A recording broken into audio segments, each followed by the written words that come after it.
vídeo, de nuevo les habla Julián Esteban Gutiérrez. Esta vez vamos a ver cómo montar nuestro ambiente de trabajo en Linux para poder comenzar a desarrollar todo el curso mediante los comandos en la terminal, tal y como vimos en el video anterior. Muy bien, comencemos entonces. Lo primero que tenemos que hacer es visitar la página oficial de la distribución que vamos a utilizar. En este momento vamos a utilizar la distribución de Linux Mint 19.3. La página de descarga la voy a dejar en la parte inferior del video para que allí puedan hacer clic y descargarla directamente. Una vez en la página, hacemos clic en descargas y allí seleccionamos la versión de 64 bits que utiliza el ambiente gráfico de Cinnamon. Recuerden del video anterior que Linux puede utilizar distintos ambientes gráficos. En este caso, Linux Mint trae por defecto Cinnamon, Mate y XFCE, cada uno con un entorno más liviano que el anterior, es decir, este es mucho más liviano que este. Sin embargo, este es a su vez más completo que el último. Para las personas que tengan un computador no de las últimas versiones, entonces yo les recomiendo utilizar una versión de 32 bits. Pero yo creo que hoy en día todo el mundo tiene máquinas de 64 bits. Entonces, como para ir haciendo la demostración, es simplemente entrar aquí a la página de Linux Mint y dar en descargas. Antes de dar en descargas quiero mostrar algo. Aquí usted puede ver la apariencia de la versión de Cinnamon, la versión Mate y la versión XFCE. Entonces, dependiendo de las características de nuestra máquina, pues les recomiendo instalar una u otra. Para lo que vamos a aprender en este curso, que es todo en la terminal, cualquiera de las tres estaría bien. Cuando usted presiona aquí en descarga, se puede dar cuenta que está la versión basada en Debian directamente o la versión que está basada en Ubuntu. Entonces vamos a ver aquí en Ubuntu y simplemente él nos va a abrir esta página que está aquí. Acá vamos a poder ver lo que estaba mencionando, cuál es la interfaz que vamos a utilizar y la versión de 32 o de 64 bits. Bueno, continuemos acá. Una vez hemos descargado el archivo ISO, en este caso ya lo tengo descargado en mi computador, vamos a mirarlo, por aquí está Linux Mint 64, también tengo otros, el Linux Elementary, el Deepin, Zorin, bueno, en fin. Entonces ya lo tenemos descargado, necesitamos también de internet tomar un código de verificación de la ISO. Y eso es muy importante porque estamos hablando de archivos de 2 GB, 3 GB, 4 GB, dependiendo de la distribución. Inclusive hay unos más grandes. Entonces necesitamos saber si ese archivo que descargamos descargó correctamente o tuvo algún problema en la descarga. Entonces, para poder hacer eso, se necesita tener este número de verificación. Entonces, miremoslo directamente en la página donde está eso. Cuando yo digo descargar, entonces acá vamos a ver que aparece verifique su ISO. ¿Listo? Entonces, cuando yo digo verificar su ISO, él aparece qué versión es la que usted desea verificar. En este caso me interesa la 19.3. Y aquí va a aparecer descargar un archivo. Entonces cuando descargue ese archivo me voy a encontrar con esto, que son unos números de verificación dependiendo de la versión que haya descargado. Entonces ahí vamos. Vamos a hacerle 19.3, hacemos en verificar ISO, descargamos el archivo y nos ubicamos en la línea que nos interesa, en este caso la versión de Cinnamon de 64 bits. Una vez que ya tenemos las dos cosas, el archivo .iso y tenemos ubicado cuál es el código de verificación, procedemos a chequear que el archivo ISO que tenemos en nuestro computador genera el mismo código de verificación que se encuentra en la página oficial. Para hacer eso, dependemos del sistema operativo que estemos usando. Si estamos usando un Mac, por ejemplo, entonces vamos a usar en una terminal el comando shazum -A256, que es el algoritmo que utiliza en este caso Linux Mint, y le damos el nombre de la ISO. El resultado debe ser un número y el nombre de la ISO. Este número lo verificamos manualmente, por eso aquí verificación manual, con el número que aparece en la página oficial. Vamos a hacer la demostración aquí. Entonces yo le digo aquí la versión shazum -A256 Linux Mint. Enter. Y observemos cómo él toma un tiempo procesar toda esa ISO por el tamaño que ella tiene. Y aquí está. Voy a cerrar un poco esta ventana. Aquí está. Observen cómo el número que generó el computador local, o sea, mi computadora, coincide plenamente con el número que estaba en la página oficial. Entonces ahí yo tengo total certeza de que ese archivo que descargué no está corrupto y lo puedo utilizar. Es una buena práctica hacer esto porque no vamos a empezar un proceso de instalación y en la mitad de la instalación se aborte porque el archivo está dañado, ¿cierto? Bueno, si por otro lado yo no quiero hacer una verificación manual, aunque no necesitaría hacerlo con todo este número completo, yo normalmente tomo los primeros y los últimos, pues ahí tiene que coincidir de manera aleatoria, cojo cualquier punto. Pero si quisiera hacer una verificación completa, de manera automática, entonces puedo utilizar otro comando que es el que está aquí abajo. Ya lo buscamos aquí en mi historial, ahí está. ¿Y esto qué quiere decir? Observen que yo debo copiar de internet, del archivo que les mencioné, la línea completa, esta línea completa, y la debo pegar aquí. Entonces yo digo echo, abro comillas, colocaría esa línea sin ese asterisco que aparece acá, cierro comillas, coloco un pipe solamente, esta forma de construir comando la vamos a ver más adelante. Coloco el comando shazum 256 y le digo que lo verifique. Entonces yo le digo enter, esperamos de nuevo un tiempo, vamos a abrir un poco esta ventana.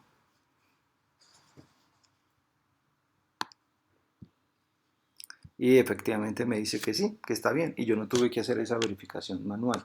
Tengo que, eso sí, construir el comando para poder que funcione. Si, por ejemplo, el código original fuera diferente, tuviera una E acá, por decir algo, y ejecutáramos la verificación del archivo, entonces él debe indicarnos que ese archivo está corrupto y lo que debemos hacer es eliminarlo y proceder a descargarlo nuevamente. ¿Sí? Ahí está, entonces me dice que no coincide, que falló. Entonces ahí tengo que entrar a hacer ese proceso manual. Muy bien, voy a borrar. Eso es si estamos utilizando Mac OS. Si estamos utilizando Linux, entonces el comando el funcionamiento es el mismo, pero cambia el nombre del comando. Aquí shazum y en Linux sería sha256zoom, pero funciona de la misma manera. Ahora, existen distribuciones de Linux que utilizan un número de verificación diferente. Aquí podemos ver que podemos tener distintos códigos de verificación. Entonces en Windows yo necesito una aplicación porque no existe en Windows un comando preinstalado que haga esa verificación. Entonces yo instalo este programa gratuito, la versión por lo menos que vamos a utilizar. Este programa me genera cualquier código de verificación. Entonces yo qué hago? Haría clic aquí, le daría cuál es la ISO que yo quiero verificar y él automáticamente me muestra distintos códigos de verificación de la misma ISO. Entonces yo puedo verificar manualmente el mismo número como lo hicimos hace un momento, o lo pegaría el número acá y le digo a él que lo verifique y él tiene que decir que está bien o hay un error. Para dar un ejemplo, si entráramos a la página de MX Linux y lo descargáramos, nos daríamos cuenta que él nos da un MD5 Zoom, que es un código de verificación diferente, el MD5. El que estamos usando ahora era el SHA-256. Entonces, para el MD5 yo utilizo un comando llamado MD5 en Mac, le doy el número de la ISO y él me entrega el número de verificación. Vamos a hacerlo directamente aquí.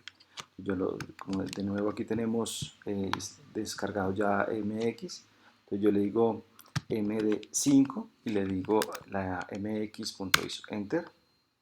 Esperamos un tiempo, este es más rápido porque es un número también más pequeño y aquí aparece el número de verificación. Entonces tendría que verificar manualmente contra el número que está en la página a ver si la descarga fue exitosa o no. ¿Cierto? Muy bien. En Linux, entonces yo utilizo MD5 Zoom en lugar de solo MD5. Y en Windows puedo usar de nuevo el programa que mencionaba. Muy bien. Una vez que ya tenemos entonces la ISO en el primer paso, la descargamos. Ya descargamos la ISO, no hay problema. Descargamos el código de verificación, verificamos la ISO. Entonces ahora sí podemos proceder a la instalación. ¿Cierto? Entonces, ¿cómo vamos a hacer la instalación? La podríamos hacer directamente grabando esa ISO en una memoria e instalándolo en la máquina. Pero por ahora vamos a ir gradualmente. Entonces lo vamos a hacer a través de VirtualBox. Eh, como la instalación de un Linux o de cualquier sistema operativo toma un tiempo y en estos videos el tiempo es algo crucial, entonces lo voy a hacer a través de imágenes y para que veamos cómo funciona. Entonces vamos a hacer clic en este botón una vez que abrimos VirtualBox, damos clic acá y él nos va a preguntar cuál es el nombre del sistema operativo que vamos a instalar. En este caso yo voy a instalar Linux Mint. y él inmediatamente identifica que es basado en Ubuntu 64. Si no fuera así, vamos a hacer esa parte hasta aquí, yo le digo nuevo, le digo Linux Mint, mire que él automáticamente cambió. Pero si no fuera esto, en todo el caso yo tendría que escoger de dónde se deriva, o simplemente le digo que es otro Linux de 64. ¿Sí? Entonces ahí vamos, le decimos que vamos bien. Ah, bueno, ya por lo que ya existe, ¿no? Ponerle Linux 2.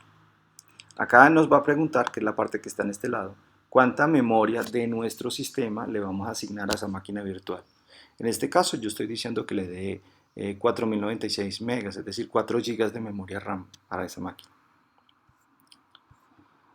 Luego de ese paso, entonces nos va a pedir que si deseamos o no crearle un disco duro y qué tipo de disco duro. En este caso es un disco duro en una imagen, es un archivo, le damos a aceptar. Le decimos que es dinámico, eso quiere decir que en la medida que yo voy grabando cosas en ese disco duro virtual, él va creciendo de tamaño.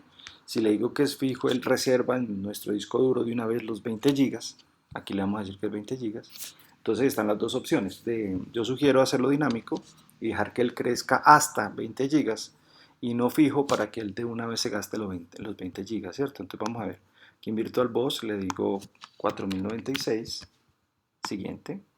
Le digo crear el disco, lo que acabamos de hacer por defecto. Bien. Y aquí le decimos 20 gigas. Entonces, donde cambiamos y le decimos los 20 gigas. Y listo, ya hemos creado la máquina virtual. Listo. Entonces vamos a continuar. Como una recomendación adicional, para que esa máquina virtual, ese sistema operativo que vamos a instalar sea más fluido, vamos a decirle a esa máquina virtual que utilice más núcleos de los que nosotros tenemos a disposición. Por supuesto, no todas las máquinas dan esa opción y habrán unas que dan más opciones que esta. Entonces yo me pararía en la máquina virtual que acabé de crear, le digo configuración o le hago clic derecho configuración. Buscaría la opción de sistema y dentro de ella procesador y le aumentaría hasta donde esté en verde, 2, 3 procesadores, 4. Al final debe quedarme así, una máquina de 4 GB de RAM con 2 procesadores. Vamos a ver aquí cómo sería. Hacemos configuración, le decimos sistema y aquí le decimos procesador y lo aumentamos a 2 procesadores. ¿Correcto? Muy bien. Y listo, ya quedó creado. ¿Cuál es el paso siguiente? Entonces tenemos que iniciar esa máquina. ¿Cómo lo hacemos? Simplemente le damos doble clic al icono de la máquina virtual. Esta vez sí no lo voy a hacer porque eso va a tomar mucho tiempo, entonces lo vamos a hacer directamente en la imagen. Le damos doble clic, nos sale esta ventana si es la primera vez que lo ejecutamos, si no ya le voy a mencionar cómo se hace. Le decimos abrir, acá, y seleccionamos de nuestro disco duro donde está la ISO que queremos instalar, en este caso Linux Mint, debe salir así, y le decimos comenzar. Entonces ve que es un archivo de casi 2 GB de tamaño. Bueno, ok, esta es la parte. Si por alguna razón esta ventana no sale, porque ya es la segunda vez que usted lo ejecuta o quiere instalar otro Linux distinto, entonces una opción es ir a la configuración, buscar almacenamiento, se ubica aquí donde está la unidad de CD vacío y en este CD que aparece acá en esta imagen, yo digo seleccionar un disco y ahí escogería la ISO. O si ya está en esta lista, pues simplemente la selecciono y la. Esto es importante saberlo porque hay algunas distribuciones que cuando termina la instalación piden eliminar este archivo. Entonces simplemente usted se ubica acá, otra vez, disco a disco y le dice eliminar disco. ¿Para qué? Porque si yo reinicio la máquina virtual y ese disco, ese archivo ISO sigue allí, él comienza de nuevo la instalación. Y eso no queremos, queremos que comience ya cuando esté instalado. Entonces necesitamos eliminarlo. Otros lo hacen de manera automática, como es el caso de Linux Mint. Ok, una vez que comienza entonces a la instalación, va a salir esta ventana en donde yo selecciono o dejo que él comience en unos pocos segundos. La primera, Start Linux Mint.